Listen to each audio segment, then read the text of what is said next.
சாந்தன் என்ற ஒருவர் மலைப்பகுதியில் குதிரை மீது வந்து கொண்டிருந்தார். அவர் வரும் வழியில் பாதையின் ஓரமாக ஒருவன் மயங்கி கிடந்தான். அவனை கண்ட சாந்தன் குதிரை மேலிருந்து கீழே இறங்கினார். அவனை அசைத்து பார்த்தார். அவன் அசையாமல் கிடக்கவே தனது குதிரையின் பக்கவாட்டில் தொங்கிய குடுவையில் இருந்த நீரை எடுத்து அவன் முகத்தில் தெளித்தார். மயக்கம் தெளிந்து கண்விழித்த அந்த நபரை மெல்ல பிடித்து தூக்கி குதிரை மீது ஏற்றினார். குதிரை மீது உட்கார்ந்த மறுகணமே அவன் அந்த குதிரையின் கடிவாளத்தை உழுக்கவும் குதிரை தடதடவென்று பறந்தோடி மறைந்து விட்டது. திகைத்து போனார் சாந்தன்.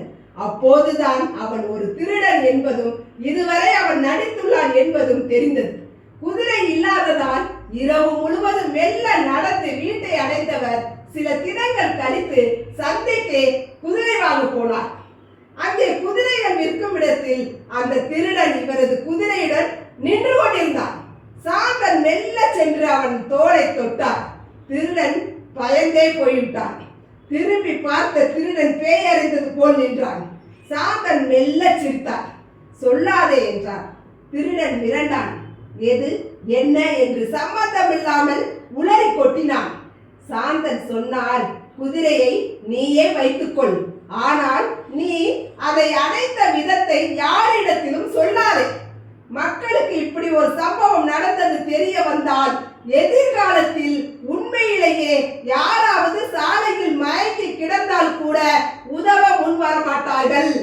நான் இந்த குதிரையை இழந்ததால் எனக்கு ஏற்படும் இழப்பை பற்றி நான் கவலைப்படவில்லை. காரணம், சில தினங்கள் உழைத்து சம்பாதித்து வேறு ஒரு குதிரையை நான் வாங்கிவிட முடியும்.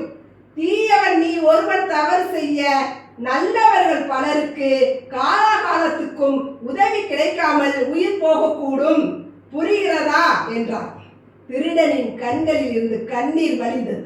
குறுகிய லாபங்களுக்காக நல்ல கோட்பாடுகளை சிதைத்து விடக்கூடாது, நல்லவர்களையும் நல்ல நட்பையும் இழந்து விடக்கூடாது என்பதை அப்போதுதான் உணர்ந்தான்.